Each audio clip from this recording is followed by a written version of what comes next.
Et salut, c'est Nico de VTT Plaisir. Aujourd'hui, on se retrouve sur une petite vidéo pour vous conseiller pour l'achat d'un VTT d'occasion.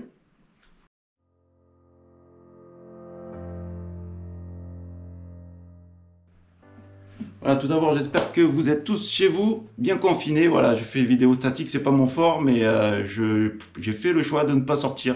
Je pourrais, la colline n'est pas loin, mais pour respect de mes aînés et pour le respect de tous, je reste confiné à la maison. Comme beaucoup nombre d'entre nous. Et ceux qui ne respectent pas et qui me lancent ça sur les petites applications, ben, ils n'emporteront pas au paradis.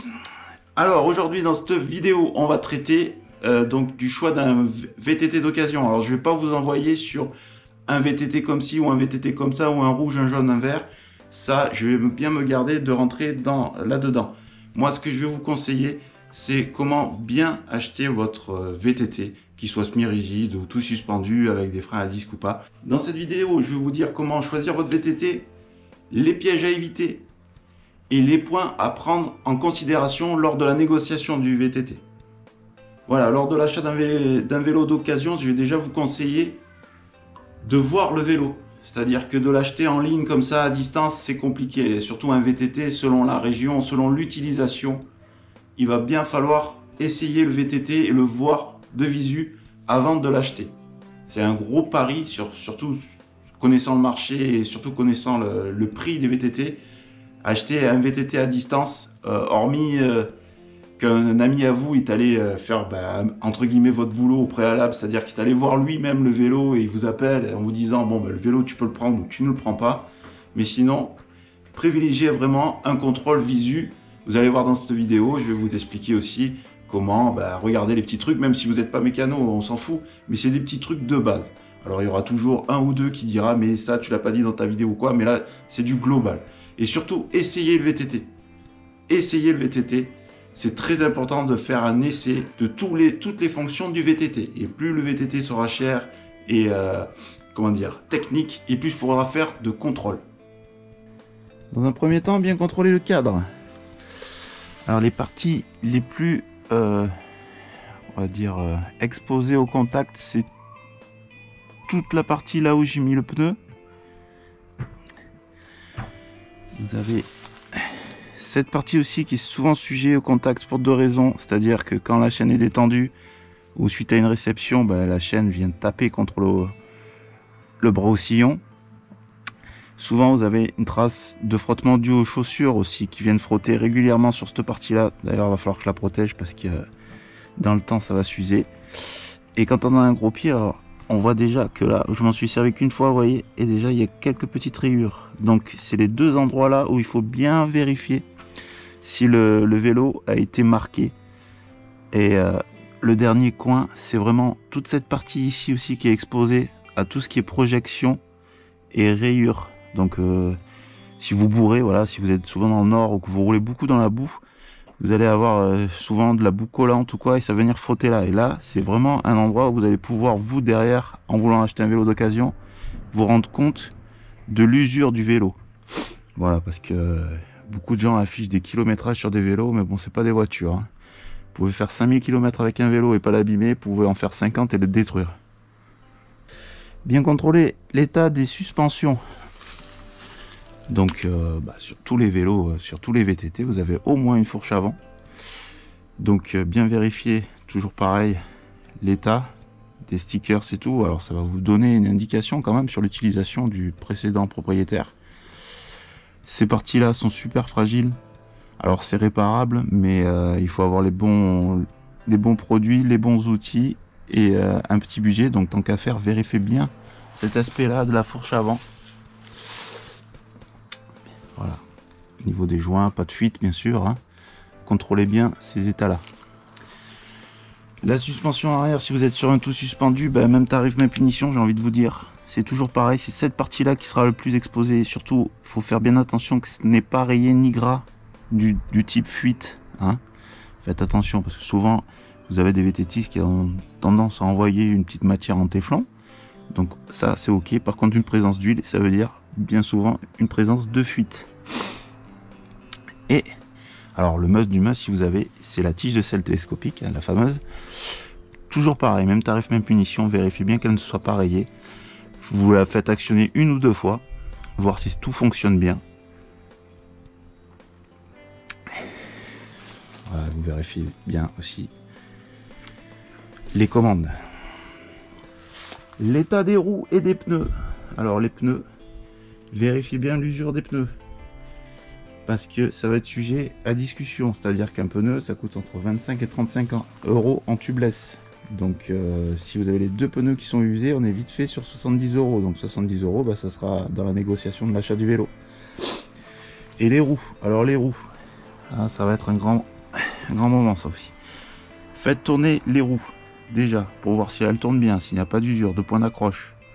Pour la roue arrière, écoutez bien la roue libre, c'est-à-dire que si le cliquetis est régulier.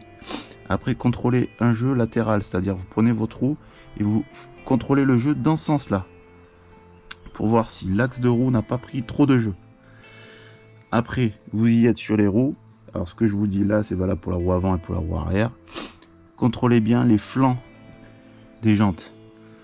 C'est-à-dire qu'un gars qui va faire beaucoup d'engagés, beaucoup de caillasses, vous regardez les flancs. Là, c'est typique. Le mec, il pourra pas vous le cacher. C'est plein d'impact. Il y aura sans doute même des endroits où c'est pas régulier, c'est-à-dire pas plat. Bon, là, on est sur un vélo pratiquement neuf, donc ça se voit pas. Mais bien souvent, un choc, ça fait comme un petit emboutissement sur le flanc de la jante. Et là, c'est typique et révélateur d'un gars qui engage énormément dans le caillou. Là aussi, si vous avez des jantes abîmées, avec une présence de voile, hein, quand vous faites tourner la roue, vous regardez bien s'il y a un voile ou pas.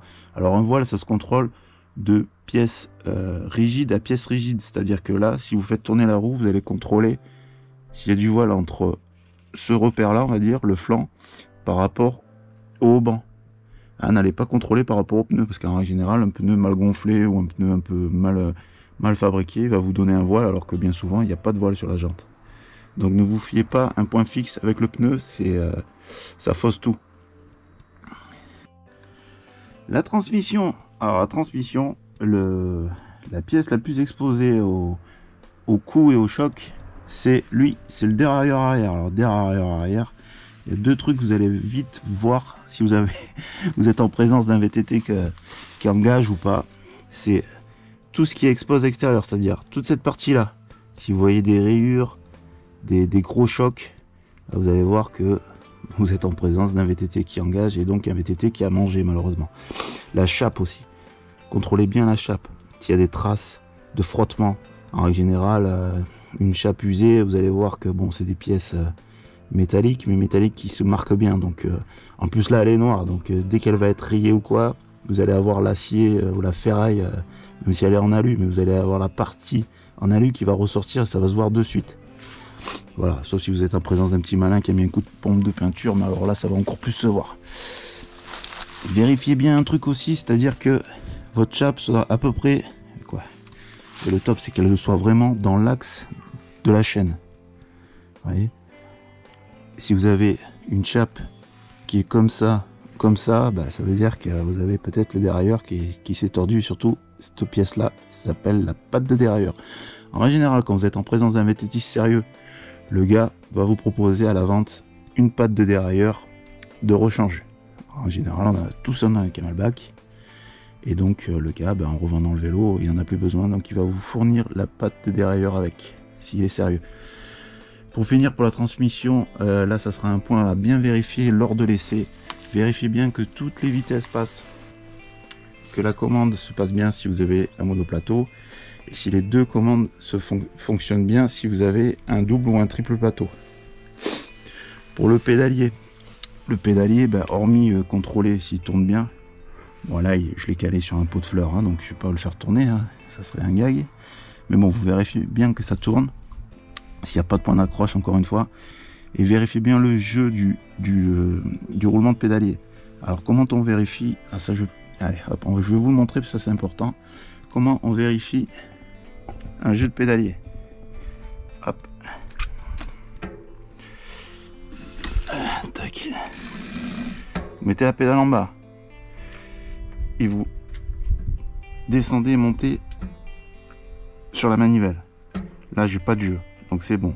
Voilà, maintenant j'y suis. Vous faites un bon tour comme ça, voir s'il y a un point d'accroche ou quoi. S'il n'y a pas de point d'accroche, s'il n'y a pas de jeu, vous n'aurez pas de problème avec votre pédalier et votre roulement de pédalier. Dans le cadre d'un VTT tout suspendu, vérifiez quand même aussi le jeu, pardon, si vous avez l'occasion, et surtout vous allez l'essayer, donc vous serez peut-être lors de l'essai un peu plus éloigné du vendeur, donc même s'il a tendance à vous raconter du pipeau, là vous serez tranquille dans un coin et vous pourrez bien contrôler le jeu des rotules, c'est-à-dire tous ces axes là, tout ça, ça a tendance à prendre du jeu. Donc vite fait, vous calez dans un coin, vous essayez de lui donner le plus de contraintes possibles latérales pour voir si vous avez du jeu un peu là-dedans. Donc je sais, c'est un peu ennuyant souvent quand il y a le vendeur à côté ou quoi, ou qui est pas loin qui vous regarde, c'est peut-être un peu gênant, mais prenez bien le temps de vérifier ça, parce que ça se calcule très vite après, ça chiffre très vite si c'est abîmé. Voilà, alors du confinement aussi, je vais vous demander un peu de bosser, vous, oui, toi, derrière ton écran.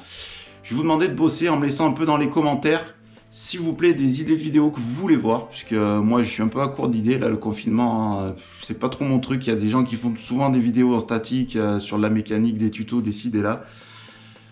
Moi, personnellement, je suis pas très fort en statique, donc je vais vous demander de participer, vous, mes abonnés, et même ceux qui ne sont pas abonnés, en laissant en commentaire des idées de vidéos, des idées sérieuses de vidéos. D'ailleurs, cette vidéo-là vient d'une idée d'un abonné. Cherchez un peu dans les commentaires ou quoi, je vais pas le nommer parce que le mec cherche pas la gloire. Mais en tout cas, je te remercie parce que tu m'as donné un bon sujet, une bonne piste.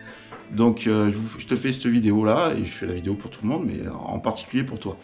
Donc, n'hésitez pas, laissez un commentaire, laissez un like aussi, mais surtout un commentaire des vidéos que vous voulez voir. Hein, vous savez que VTT Plaisir, c'est votre chaîne, c'est vous qui décidez et surtout, c'est vous qui donnez les idées aussi parce que moi, je peux pas toujours avoir les bonnes idées. Donc là, le confinement, je vous dis, là, on part dans un truc qu'on ne sait pas. On ne sait pas si on part pour un mois, sur 3 semaines, 2 mois, 6 mois, on ne sait pas. Donc, je vais essayer de tenir la cadence des vidéos, mais j'ai besoin de vous. Donc, merci de me laisser vos idées dans les commentaires. Contrôlez aussi les freins. Les freins, vous actionnez la commande de frein. Voir si vous avez une commande déjà, vous la maintenez en pression. Normalement, elle ne doit pas bouger. Si vous avez cet actionneur là qui petit à petit rentre vers la poignée, si vous avez peut-être une fuite ou du moins une bulle d'air, et là ça peut être tout ou rien. Donc pareil, bien vérifier ça. On fait ça sur les deux commandes bien sûr. Pareil, un actionneur un peu spongieux, c'est-à-dire que il arrive un moment, c'est pas dur, ça tient pas la pression. Ça aussi, à rentrer dans la négociation, c'est louche. À l'arrière ou à l'avant, contrôler les étriers. Déjà, on va contrôler si l'étrier est gras. Ça, c'est un aspect visuel. Là, on voit même qu'il y a encore de la poussière dessus. On voit bien que Nico, c'est pas le roi du nettoyage. Mais c'est sec. À l'intérieur, regardez bien l'épaisseur des plaquettes de frein. Là, on voit bien qu'il y a bien de la matière. Donc là, c'est OK. Et vous faites pareil sur l'avant. Sur les freins aussi, contrôlez quand même vos disques. Pareil, quand vous contrôlez le voile des roues, vous jetez un œil sur le disque. De toute façon, un disque voilé, c'est un disque qui va faire du bruit. Donc vous allez être vite fixé. Si vous avez un bruit ou quoi, contrôlez bien l'état général du disque. Là, on est du center lock. Vous contrôlez le jeu aussi. Faites bien attention de ne pas vous faire avoir. Si vous remarquez quelque chose dans l'état du VTT, c'est pas rédhibitoire, mais c'est à prendre en compte lors de la négociation du prix du vélo. Enfin, l'état général et les périphéries du vélo. J'entends par là, c'est-à-dire l'aspect général global du vélo, c'est-à-dire s'il est propre, s'il a été protégé.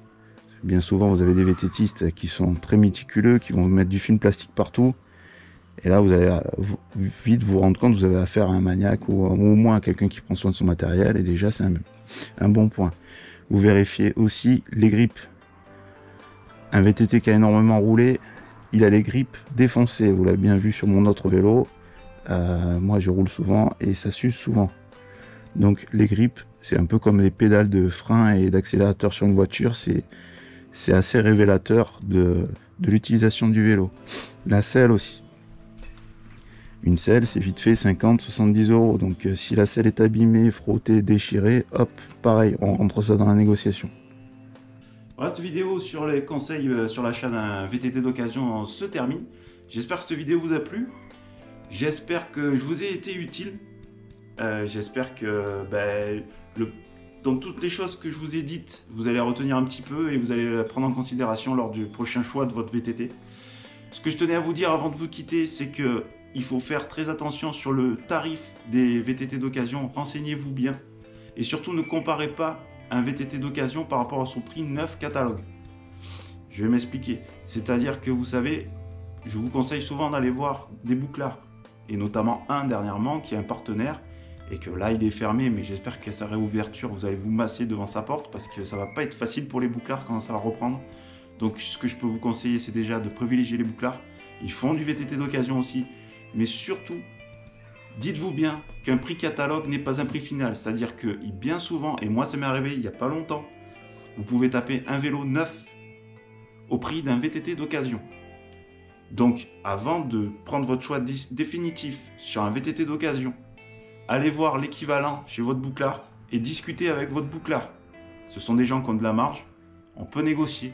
Alors vous ne pouvez pas taper du 50%, on est d'accord, mais peut-être que un petit 10%, ça peut faire pencher le truc, quitte à peut-être rajouter 100 €, 200 € de plus que votre budget, mais au moins vous partez sur du neuf avec une garantie et suivi par un bouclard. Sérieux. Donc voilà. Allez, j'espère que cette vidéo vous a plu. Je vous souhaite de passer une bonne semaine, de passer un bon confinement. Restez bien chez vous et prenez soin des gens que vous aimez.